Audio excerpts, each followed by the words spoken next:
Thanks for listening to the AZ Wildcats podcast, presented by Arizona Lottery. Don't forget to get out and buy your holiday scratchers. All right, Arizona takes care of business in the second half against Alabama, as I always do. What was the final score, John Schuster? I think it was 87-74.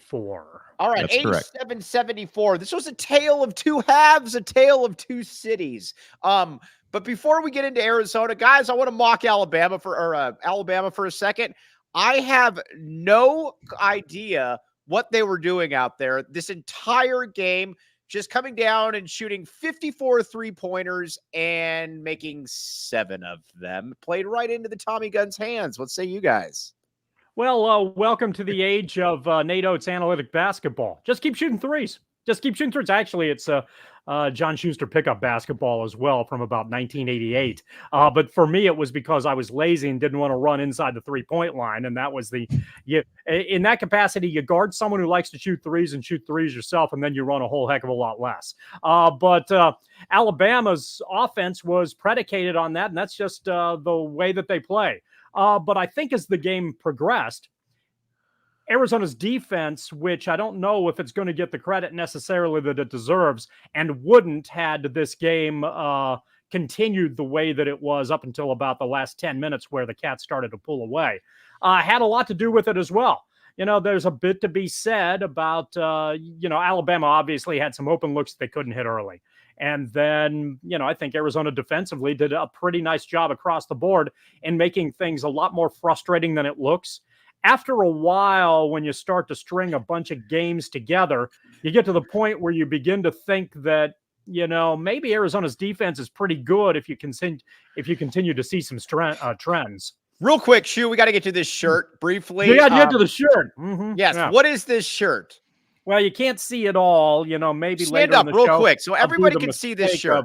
Standing up. Okay, it's very deep and it's very convoluted.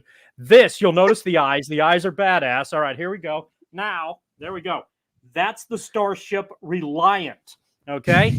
The reference point here is that this is a shirt from a Chinese knockoff location that has fantastic art for the Wrath of Khan, the greatest of the Star Trek films. So naturally, on a night where there was the Wrath of the Cats, I would wear something like this in honor of all the fantastic fans who enjoy one of the great sci-fi films of the last 40 plus years. Ben White, you're up. You're wearing something normal.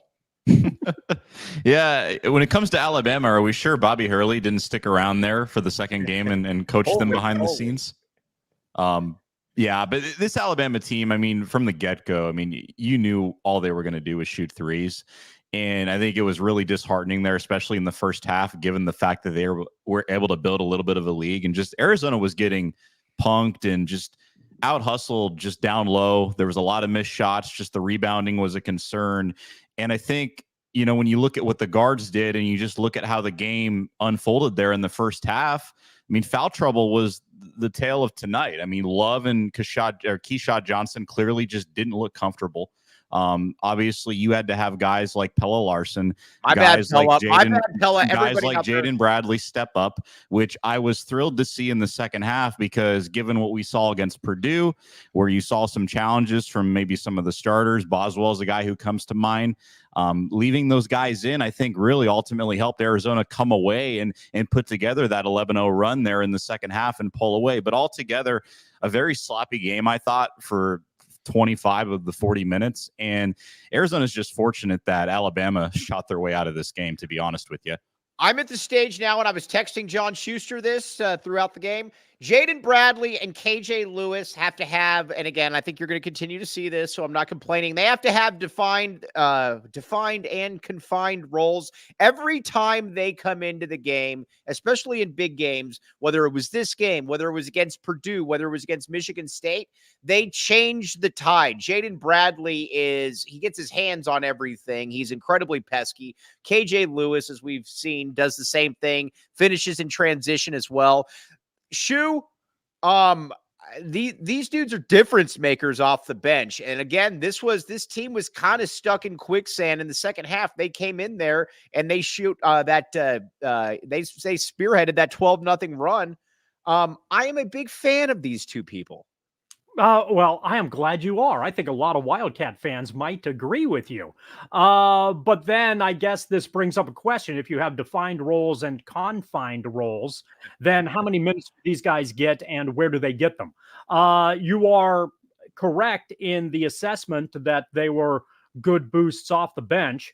But at what point, and maybe this changes as the season progresses a little bit, maybe they get a little bit more comfortable in what they're supposed to do. Keep in mind, you're still in, mid to late December here. So there's a lot of room for improvement and plenty of basketball still to be played. And one of the things that I think is interesting about Arizona generally is that the Cats are under Tommy Lloyd a little bit more advanced than other teams in what it is they want to accomplish. But maybe these guys, are still trying to figure some things out a little bit. But if they do, maybe they get more minutes. It was obviously helpful tonight. Boswell was inconsistent again. A lot of folks have speculated that maybe there's an issue where he's still got to work to try to come around to get to the point that he needs to. And then you're dealing with Love, who had a difficult performance as well. So the good news for Arizona is that they have options. Last year they didn't. And that allows the Cats to be able to adjust to some different styles, and they needed to adjust to physicality tonight. Yeah, Ben, these two dudes, again, difference makers, just difference makers. Yeah, and I think when you look at somebody like Bradley, it doesn't really reflect in the score, but he changed the entire momentum of what they did there in the second half. I thought defense to offense was the key tonight. I mean, he is just relentless when it comes to trying to force steals, getting in those passing lanes, scrapping for those loose balls. I mean, he was the guy coming out that gave Arizona that burst of energy, because I thought at times throughout the majority of that game, especially the first 25 minutes, it's not that Arizona was trying to go toe-to-toe with Alabama from shooting outside, but there were a lot of rush possessions and a lot of forced shots. And I thought that it just wasn't natural, and we weren't accustomed to seeing that with this team. But once you got Boswell on the bench, once you got Love on the bench, and once you got some of these other guys settled down, Bradley was able to come in and do what we just talked about there. I thought KJ Lewis was another guy who was a huge difference maker tonight, especially in transition, some of the points he had. And I think when you look at the future, not only this year, but in the next year or so, you got to be pretty happy, Mike, with these two guys, because what they're showing now, the upside is huge with those two guys as well. Yeah, the upside is huge with both those guys, and we're going to get back to that in a few minutes. But what I also like what Tommy Lloyd did is it felt like in the Purdue game that there was almost this, all right, well, we've done enough here. We have to go back to the players that started the game. Schuster talked about that last post game, and it was actually a very good point. Whereas believe it or not. Yeah, believe it or not, it was a very good point. But this time, he rode the hot hand. Now, listen, Boswell came back in, totally fine with that, but he rode the hot hand on what happened right there, and I was happy that he did that, John Schuster. Yeah, this is the back of my hand, and that's Mike Luke with the compliment. Being able, having a little bit, one of the things we talked about in the frustration of the show against Purdue is that when you have depth, one of the points to having depth, it's not the only one, versatility helps a lot, and we saw that tonight. But one of the points of having depth is if somebody isn't playing well, go to the bench and see if the other person is a little bit better. And that was something that Lloyd seemed to be a little bit resistant toward, whereas Lewis and Bradley had some pretty good games and gave Arizona an opportunity to get back at it. And then he seemed to go to other players that weren't performing as well. Larsson had an off night in the Purdue matchup. Boswell struggled in the Purdue matchup. There were a lot of players tonight who, for the first 30 minutes, did not perform particularly well. So, when that presents itself, try to figure out some other answers out there and give yourself some options. I think the options, once again, for Arizona were a little bit more than Alabama had. Yet, if you look at a lot of this game, first half, and then I'd say the first 10 minutes of the second half, Arizona was still limited in the players that they wanted to go with. They weren't comfort. It was if you're at that 8 point, if Bradley and Lewis are 8 and 9 in this rotation, they weren't comfortable going to 10. And they weren't going to mess around with 11. There's still a difference. Arizona can go extraordinarily deep on the bench when they're beating Colgate by 40. But there's still a difference between who the guys are who ultimately get on the court. And, it's nice to have guys in them, because over the course of a long season, in a regular season game, you're going to have guys who just don't play well. And that's when you need to be able to go to somebody else, especially come tournament time. All right, everybody out there, Pelle Larsson, you are all hitting me with a sledgehammer to the face that I totally deserve. Pelle Larsson, a little bit of a slow start, but was a total difference maker. Brad Rich, the man with 2 first names. We do not like people with 2 first names on this show. We cannot stand people with 2 first names. They are the worst. But Brad Rich, you made a great point. You actually made a great point, Brad Rich, even with the 2 first names. That Pelle was a total, joking aside, you're fantastic. Pelle Larsson was a total difference maker. From defense to finishing. When he's playing like that, there's few better players in the country in that situation. Yeah, they don't win this game without him tonight. 6 for 12 from the field. I thought his shooting was spot on. I thought defensively, I think when this team finds itself in challenging positions or they're back up against the wall, he's the one consistent piece all season that has just been given effort on the defensive side first. And I think that's hard to do, especially in today's college basketball with the guard you have and the style of play. I mean, he is just so consistent with what he does, and he really brings just a different level of energy to this team. And he's gotten so much better just in the stretch of 8 or 9 months from when he finished playing last March. So I think without him, obviously you had 5 guys in double figures. A lot of that was done in more so garbage time later there in the second half, but he was that consistent piece, Mike. And despite the fact that he had 4 fouls, I thought he played very calculated, but also very well. And he was also very aggressive. I thought, the balance was there, whereas I think somebody like Love clearly struggled all night. Keyshawn Johnson struggled until the last 5 minutes. Until the last 5 minutes. But again, right, when you had those 2 guys go in foul trouble early on, especially getting 2 fouls there, I think 6 minutes into the game, I think it just messes with a guy mentally a little bit. But Pelle Larsson was sharp. He was there where he needed to be. And without him, they may not win this game. Robbie Dawn, every now and then I say something that is funny. I think it's funny when I was making fun of Brad Rich with the first 2 first names. I am going to pat myself on the back or on the shoulder. I thought that was funny. All right, now we're going to talk about the some interesting aspects and a couple concerns from this game that I came through. But first, have I told you guys about the Desert Financial Credit Union? Have I? The answer to that is yes. Oh, see, Ben, you're making it. He has told us about. Ben was raised in radio. Tell us and again. Doesn't get it. All right, Ben, come on. You're better than that. You got to have a short-term memory. The people want to hear it again. All right, fair enough. When you open a free checking account online, get $200 back in bonuses. Get started by visiting desertfinancial.com/200. Again, this is a credit union for the people, by the people, all kinds of good stuff. Now, the great Emma Clark has put together the Desert Financial Credit Union by the numbers, I believe. All right, here's the by the numbers. Listen, this game was kind of a poo fest. I don't think that there's any doubt about it. This was not a pretty game to watch. The difference in this game came down to, I think, quite frankly, 10% field goal percentages right there. Arizona, not many people know Arizona had no offensive rebounds and all defensive rebounds. But joking aside, it came down to that. And it came down to the fact that you shot 8 of 40. I mean, that is a dullard way of playing basketball. I do not understand. Now, Arizona could get into some trouble in a few different ways. But guys, what do you make of these numbers? Well, if you were watching the first 4 minutes of the game, and I know a lot of our late night folks were, you would be surprised possibly at the end of the way things were trending that Arizona won the rebounding advantage by 10. Alabama had 6 offensive rebounds in the first 4 minutes of the game, and that was the reason they had the lead. Right. There was a sequence, I think, before the first media timeout where Bama and Arizona were terrible from the floor. Arizona was something of like 1 for 9 from the floor, and Bama was 3 of 17. The key number there is that one team shot 9 times, the other one shot 17. Right. And the reason that Alabama shot 17 times from the floor is because they got numerous offensive rebounds. That is a hustle statistic. And I think early in this game, Arizona was not prepared for the type of athleticism that Alabama has across the board. And it took them a little while to get acclimated to that. And once they did, one of the things that, even though this was a frustrating game and had a lot of annoying points for the first 30 minutes, is that Arizona at least shored up the rebounding aspect of that.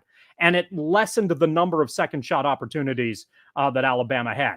Now, granted, Bama shooting 8 for 40 from 3-point range means that a lot of times you needed third shots and fourth shots and fifth shots and sixth shots. But, that opportunity, fortunately for Arizona, didn't present itself because I think Arizona did a much better job clearly as far as the overall rebounding numbers were concerned.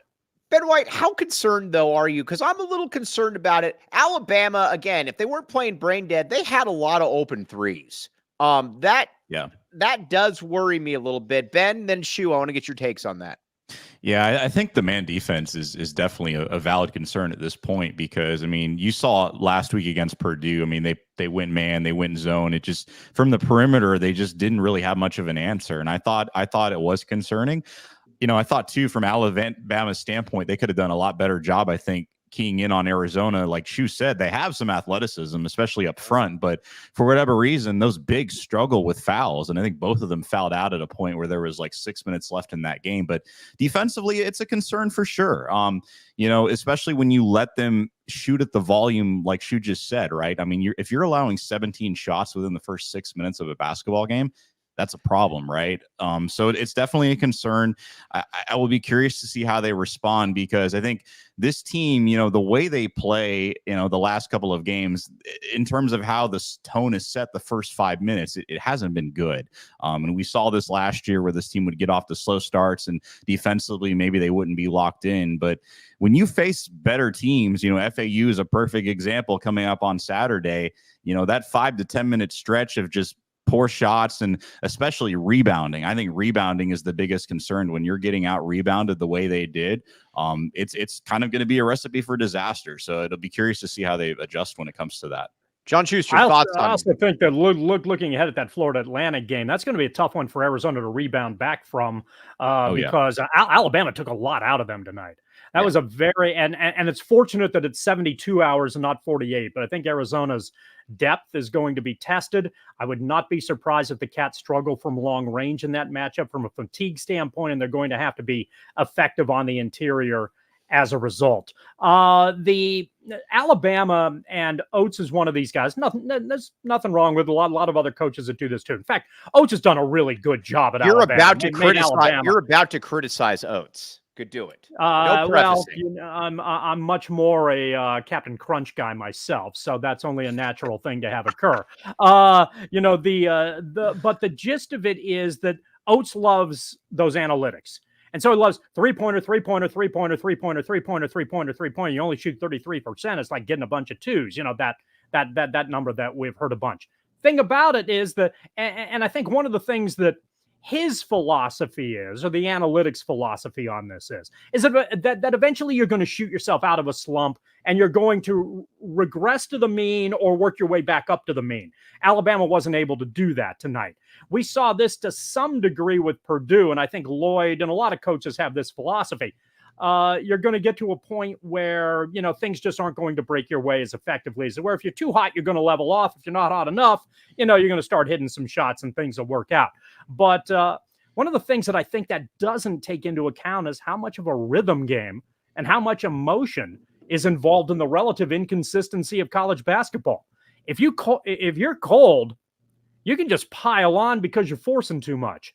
If you're hot, everything goes. And I think we've seen 2 games here that have been examples of that, one that worked for Arizona and one that did not. My problem also is I want to talk a little bit about the officiating. Again, I'm not blaming it because I thought it was crappy both ways. I hate ticky-tack officiating in college basketball. Let them play. I understand just because somebody touches the other person doesn't mean that you have to call a foul if it doesn't affect the play. I thought there were way too many foul calls in this game. What say both of you? By the way, Robbie, this is real quick.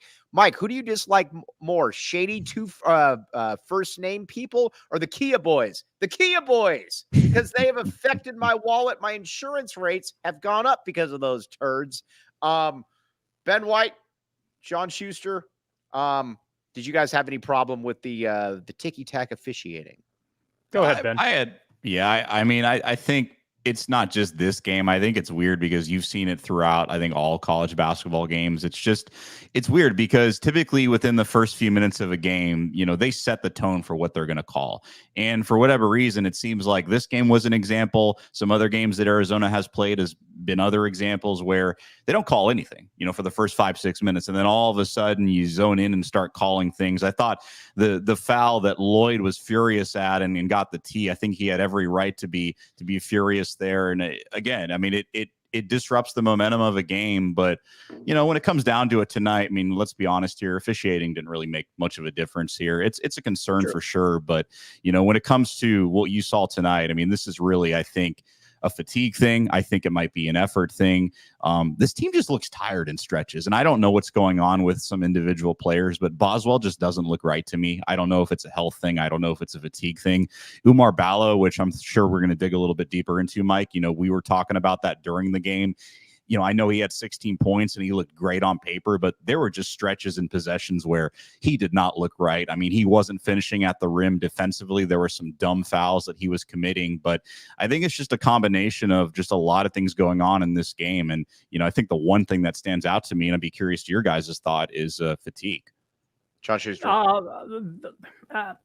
Arizona's got more depth than a lot of other teams that it faces, but that depth has been tested the last 2 games. Mm-hmm. And I think the hope is that the Cats can level things off a little bit, get into some sort of a rhythm once you get into conference play, and these guys can get their legs underneath them again. It's odd, given that Arizona has played so few games in December, but it appears that some of the guys have struggled a little bit. The Boswell thing is clear. The last couple of games, Krivas has been out of his element. Yes, he was excellent for the first portion of the season. The last 2 games, he just has not been a factor. And the speed of the game or the size of the game has been uncomfortable for him. And that's something that Arizona needs to get fixed, because relying on Ballo against athletic teams like this, I think, becomes problematic and puts Arizona on the inside in a position that it would rather not be in. It likes to have bodies. Now, there's good news here as well. Keep in mind the last 10 minutes of the game, who was the fatigue team? It was Alabama. Right. So Arizona was effective in wearing them down.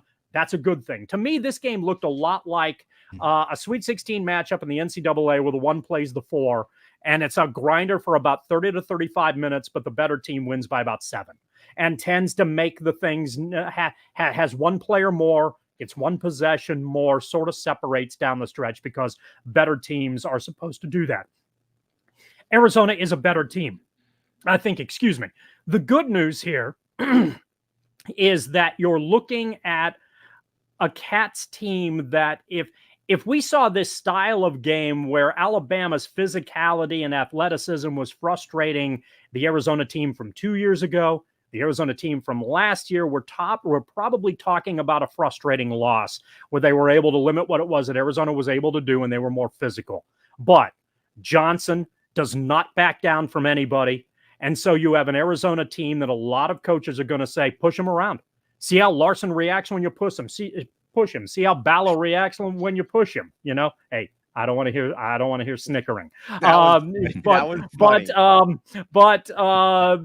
you've got a guy like Johnson, like Love, like Lewis, like Bradley, who are willing to step up in these sorts of situations, and it gives Arizona. So Arizona's not going to back down to that kind of challenge, and I think more often than not, it's going to answer it pretty well. But I think you can see come tournament time that Alabama is the type of team that can be a problem because they're athletic across the board.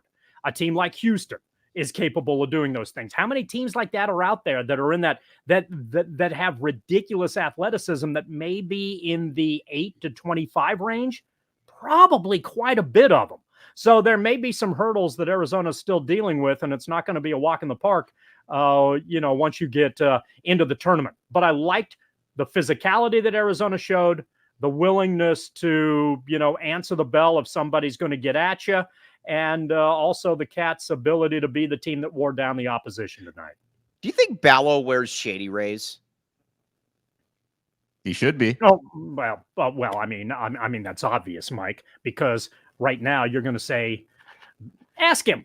It's an NIL world. Ask him. I would love to ask Umar Ballo, leader of men, if he wears Shady Rays. I would assume he does, exclusively for our listeners and Umar Ballo. Umar Ballo, if you were listening.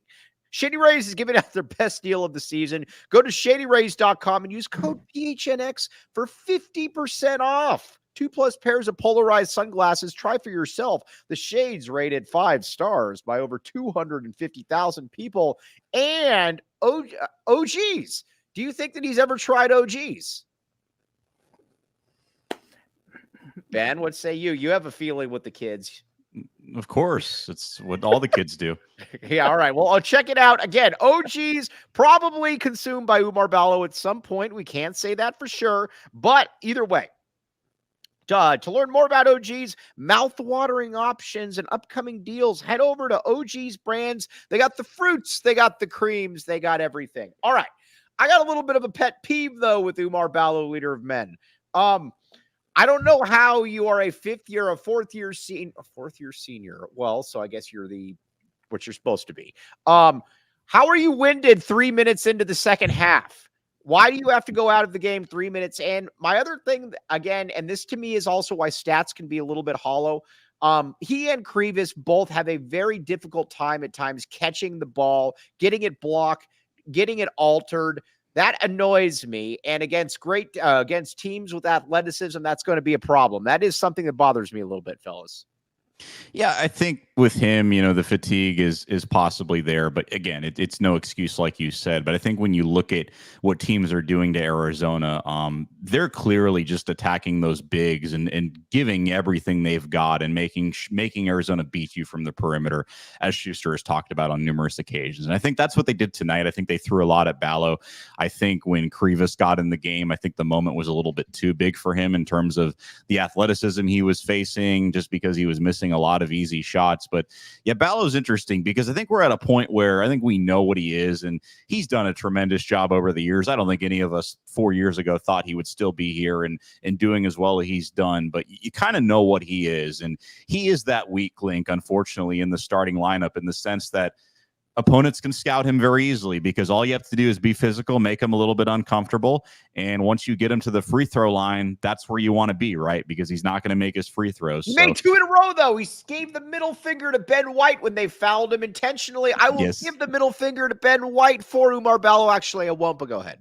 He looked at the crowd and pointed right at me right after he made the second one. So there you go. But yeah, I think with him, it's challenging because you're going to run into these situations where you see more athletic teams down low, and he's just vulnerable at times. I think he's very important to what this team does. I think, they're going to continue to roll with him, especially given that I don't think Krivas is as far along as maybe we initially thought based off these last couple of games. But it's definitely an issue for sure, and it's something to keep an eye on. John Schuster. It's also okay that Krivas has leveled off a little bit, and you hope that there's a rebound. You've got a little bit of video on him. You know how to attack him. And I think he's probably going through, that reassessment point. And as the season moves along, I think there's reason to believe he will work out of what we're suggesting might be a mini slump. And I think Krivas plays directly toward Ballo as well, because if Krivas isn't an option, then you're because the depth that you thought you had on the inside that you don't yet have on the interior forces Tommy Lloyd to go to Ballo probably more minutes than he would like. And then he's a guy what should Ballo be playing? 28 minutes a game? Max, probably more like 24, 25. He's just not. Here's the thing. But right Here's the thing now, with- but I mean, Mike, right now you can't, can you? You without going to a small lineup, you're in a position where you start to force Ballo a little bit to get into the 28 range or the 32 range or the closer to 35 range. And then I think you're going to wear yourself down a little bit. Fortunately, Ballo was the guy again who was able, I think, to play a major role in, wearing down the opposition and getting some nice buckets late. Sorry, Mike, I didn't mean to step on you there. No, you should step on me. I should deserve to be stepped on. No, we're not. Zachary Lewis, we appreciate your contributions, my friend. Thank you. Sleep well tonight. DJ Heltzy, I like this point. The rise of KJ Lewis has me wanting to see an Arizona lineup of death with Keyshot at the 5. Think the team could hold its own on the board well enough while terrorizing opponents defensively. Depending on the matchup, I am very intrigued by this. Because I think this can work also because KJ Lewis and Pelle Larsson, while both about 6'5", play a little bit taller, play a little bit more physically athletic. In certain spots, I like that a great deal. And you may see it, especially. Go ahead. And you may see it, especially in some of these games against these Pac-12 opponents, where Arizona is just going to be dominating.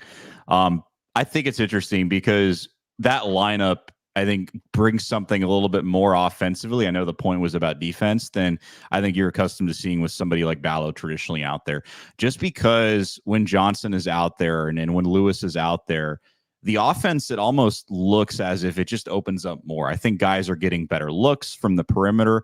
And I think the one area, in addition to rebounding, that you have to work on and take away from this game is just being more consistent from the perimeter. Now, they did finish in a decent spot, I guess, towards the end of the game, but the majority of those shots were not efficient. They weren't great shots. And, like Schu said, as you go on the road and you face some of these tougher opponents, FAU and Vegas, you go into the Pac-12 tournament, you go into March, you're going to have to find a way to shoot, 40 to 45% consistently from the field. And that's easier said than done. So I think that lineup brings a little bit new of a dynamic offensively. And, Johnson continues to get better every single game. And he is just that physical menace down low that really sets the tone for what they're trying to do. So maybe when Arizona is beating Cal by 30, we'll see that lineup. Who knows? I am surprised we haven't seen it more.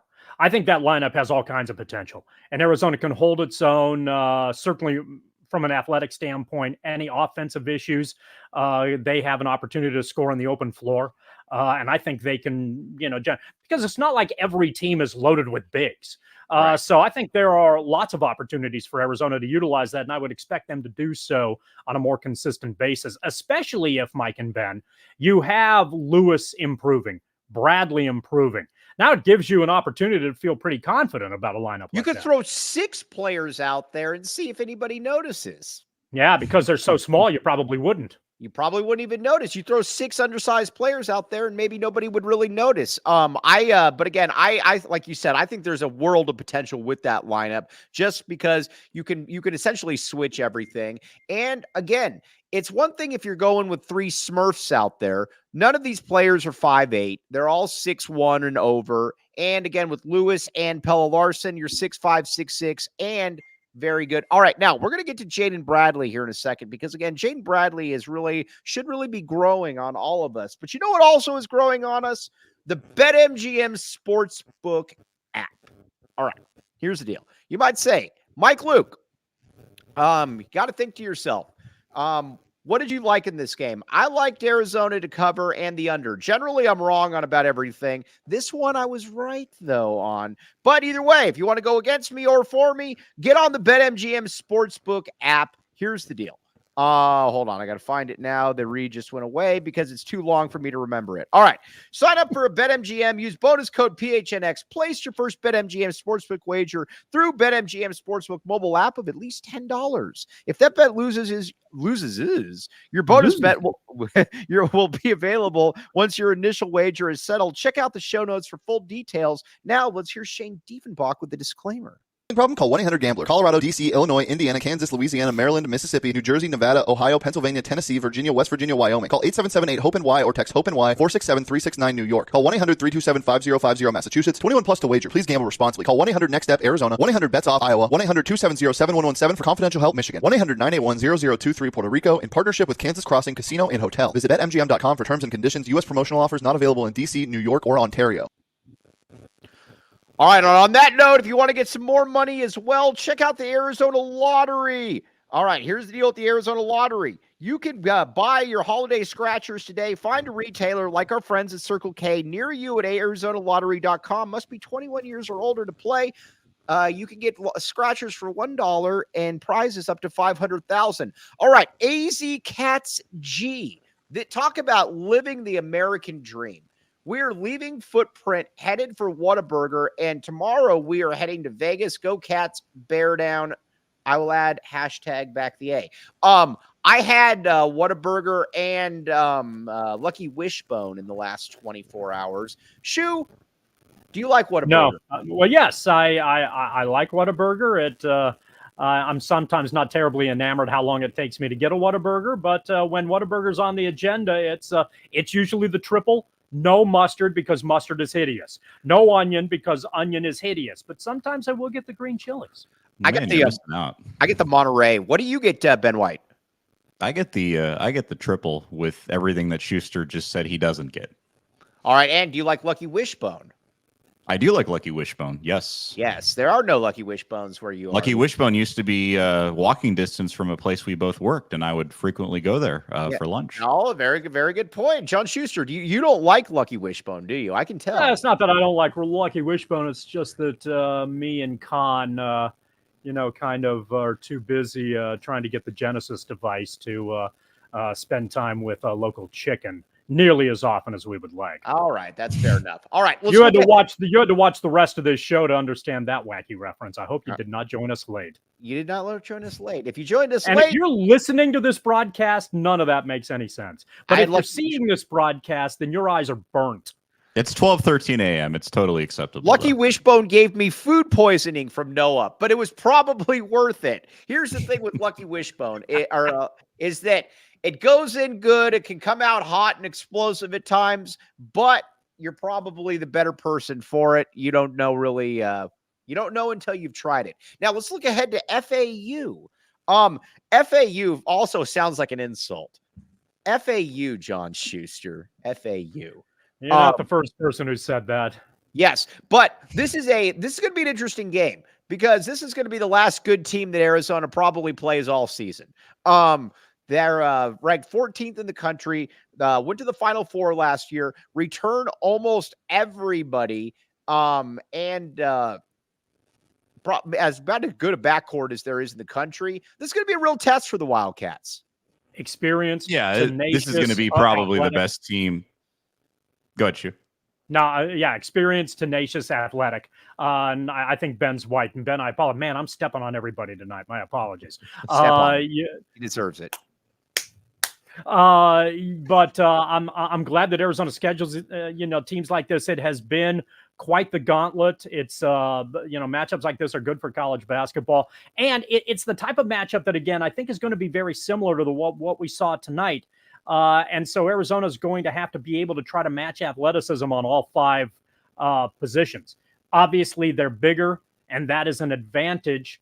But we'll see how well they're able to keep pace, because I kind of expect, again, that Arizona may be a little lethargic after this, after the pace of this game and the physicality of this game tonight. So FAU may have a little bit of a calisthenic advantage going into this matchup.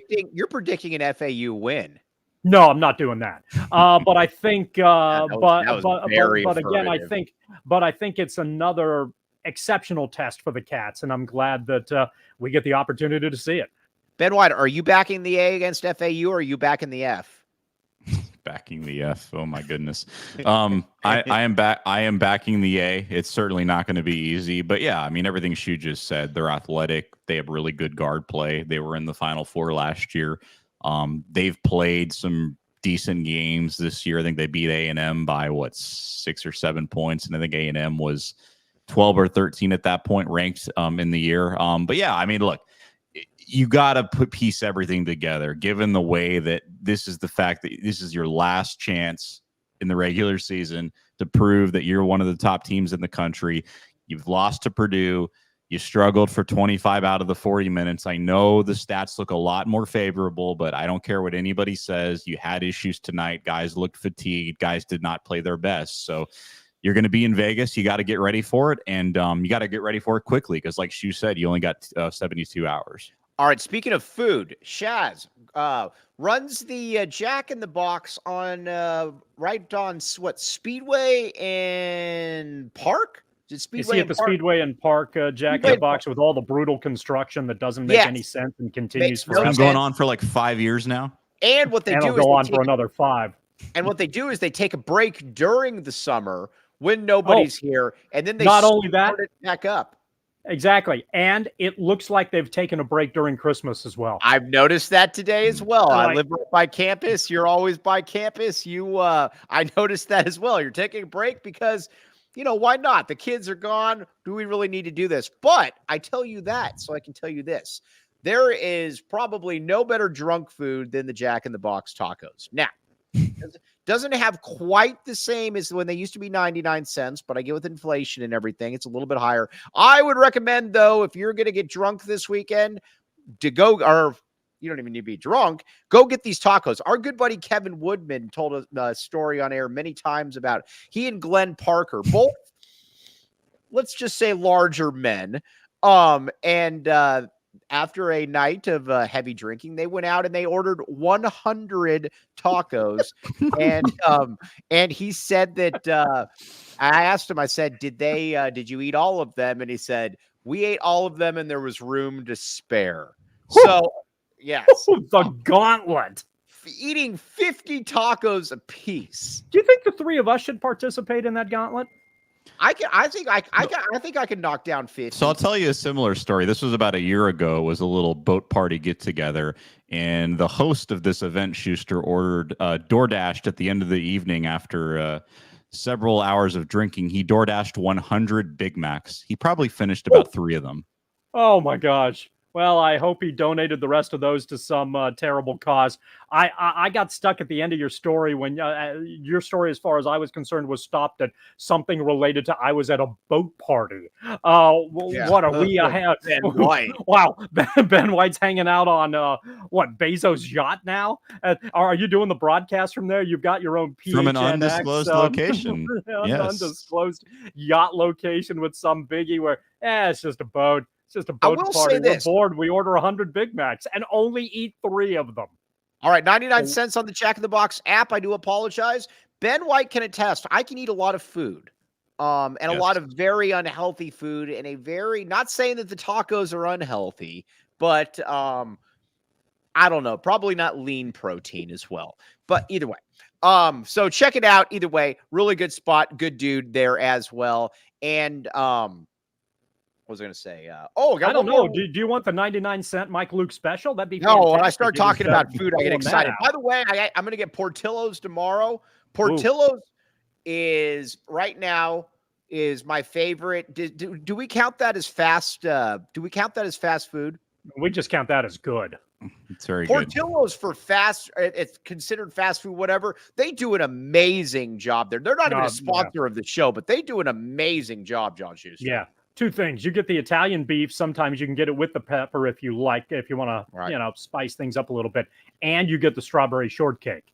And if you don't, and you almost never stop at 1 strawberry shortcake. You almost always have 2. Sometimes, if you're really off your rocker, you decide you're going to get the entire dessert menu when you go to Portillo's. And that includes the cake shake. The cake shake. I was going to say, have you had the cake shake, John Schuster? Oh yes, on the same time that I had the strawberry shortcake, and they had something else on the menu that I had as well. I had to have it, so it was it was there and consumable. So who cares about your blood sugar and A1C and whatever? All you that only other live stuff once. It's supposed to matter. You only live once, so you might as well enjoy dessert and the Italian beef, among other potential things at Portillo's.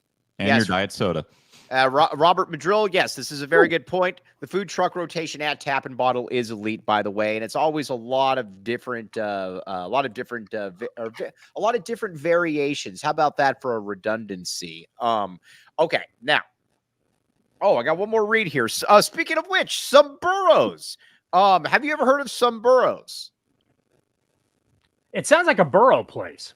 Yeah, it does. It does. I have not had some burros, but I've heard from people much smarter than me. I don't know if they have more refined palates, but either way, I've heard that they're very good.